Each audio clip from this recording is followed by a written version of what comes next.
মাংস ছোটো ছোটো মুরগি মাংসগুলো একটু ভেজে নিচ্ছি। তারপরে একটা পাতিলে তুলে নিলাম, নিয়ে ওই তেলের মধ্যে আমি সবজিগুলো টুকরো টুকরো করে ওইগুলোকে একটু ভেজে নিব। এর সাথে আমি গাজর, ফুলকপি, ক্যাপসিকাম মিশিয়ে নিলাম।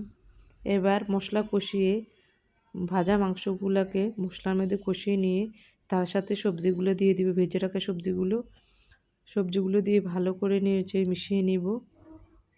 নেওয়ার পরে আমি এখানে আগে থেকে ধুয়ে পানি ঝরিয়ে রেখেছি, এবার চাউলগুলো দিয়ে দিব।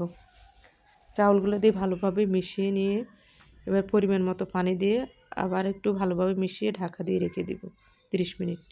30 মিনিট পরে আমি দেখেন এই যে আমার সবজি খিচুড়িগুলো তৈরি হয়ে গেছে খাওয়ার জন্য। এবারে একটু ছোটো একটা প্লেটে করে আমার মেয়ের জন্য তুলে নিচ্ছি।